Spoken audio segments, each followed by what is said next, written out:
Assalamualaikum warahmatullahi wabarakatuh. Selamat siang. Saya Yosua Ranja, mahasiswa Universitas B, Prodi Bimbingan Konseling FKIP. NIM saya adalah A1E11964. Jadi di sini saya akan membuat video tugas akhir dari mata kuliah prosedur kelompok dalam konseling, dosen pengampu Pak Apan Yusra. Baiklah, langsung saja saya akan mereview materi. Yang pertama itu ada konsep dasar terjadinya suatu bimbingan dan jenis kelompok. Konsep dasar terjadinya suatu kelompok itu adalah semakin dekat jarak geografis antara dua orang, maka akan semakin besar kemungkinan mereka untuk saling melihat, berbicara, dan bersosialisasi. Kedekatan fisik membuat peluang interaksi dan melakukan kegiatan bersama menjadi meningkat. Situasi tersebutlah yang menjadi latar belakangnya terbentuknya kelompok.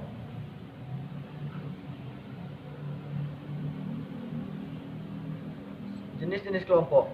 1. Kelompok formal. Kelompok sosial jenis ini merupakan interaksi antara kelompok orang dengan kesamaan visi serta mempunyai anggaran dasar yang jelas. Dalam kelompok sosial yang memiliki sifat formal ini, ciri khasnya yaitu pada kejelasannya pembagian tugas kerja. Contohnya OSIS, organisasi mahasiswa, organisasi pemerintahan, dan lain sebagainya. 2. Kelompok informal. Kelompok informal hanya terjadi atas beberapa orang atau beberapa keluarga saja yang mempunyai pengalaman bersama. Asal-usul terjadinya karena terdapat daya tarik antar individu. Dalam organisasi ini tidak ada strukturisasi yang jelas. Contohnya yaitu kelompok ibu rumah tangga, kelompok belajar, dan lain-lain. 3. Kelompok primer. Kelompok primer berperan besar dalam kehidupan karena di kelompok primer itu tempat manusia pertama berkembang dan didik sebagai makhluk sosial. Di sana manusia memperoleh kerangkanya yang memungkinkannya untuk mengembangkan sifat sosialnya, antara lain mengindahkan norma-norma, melepaskan kepentingan dirinya, belajar bekerja sama, dan mengembangkan keterampilan guna kepentingan kelompok. Contoh kelompok sosial primer yaitu arisan keluarga. 4. Kelompok sekunder. Manusia hidup saling membutuhkan satu sama lain dan tidak mungkin hidup sendiri. Perilaku saling membutuhkan inilah yang memicu lahirnya sebuah kelompok tertentu. Fungsinya saling berkembang karena dari interaksi terus-menerus itu menimbulkan kecocokan di beberapa bidang lainnya, termasuk juga hobi dan juga pekerjaan.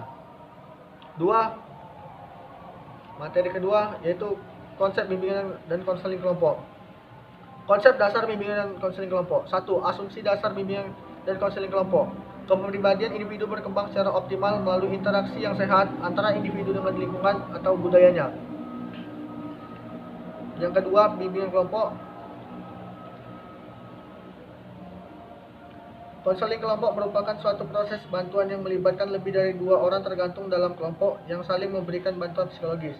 Konseling kelompok adalah suatu proses antar pribadi yang dinamis serta yang terpusat. Kepemikiran dan perilaku didasari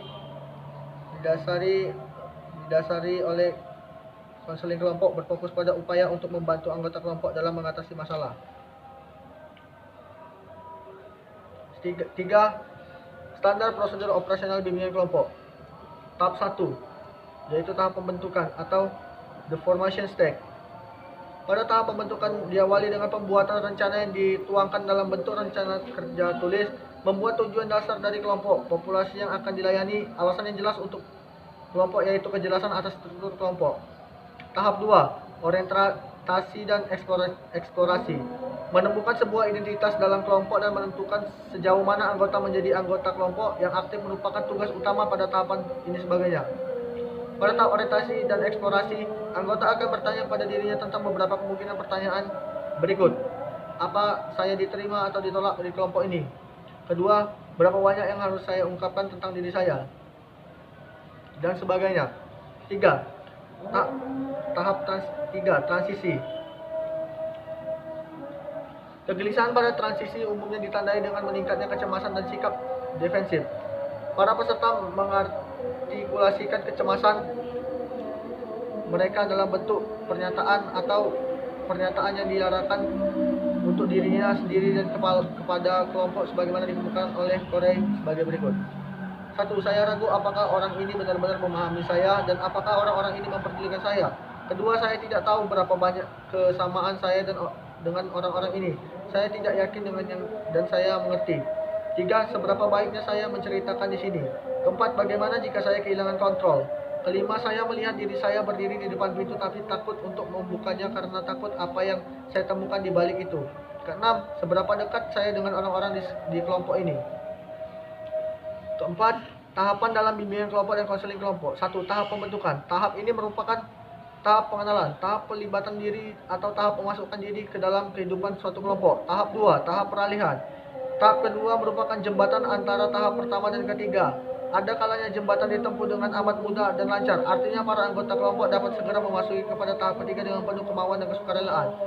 Ketiga, tahap kegiatan. Tahap ini merupakan inti dari kegiatan kelompok. Maka aspek-aspek yang menjadi isi dan pengiringnya cukup banyak, dan masing-masing aspek tersebut perlu mendapat perhatian yang sesama dari pemimpin kelompok. Ada beberapa yang harus dilakukan oleh pemimpin kelompok dalam tahap ini, yaitu sebagai pengatur proses kegiatan yang sabar dan terbuka, aktif tetapi tidak banyak berbicara, dan memberikan dorongan dan penguatan serta penuh empati. Keempat, tahap pengakhiran. Tahap pengakhiran bimbingan kelompok. Pokok perhatian utama bukanlah pada berapa kali kelompok itu harus bertemu, tetapi pada hasil yang telah dicapai oleh kelompok itu. Kegiatan kelompok sebelumnya dan hasil-hasil yang dicapai seyogyanya mendorong kelompok itu harus melakukan kegiatan sehingga tujuan bersama tercapai secara penuh.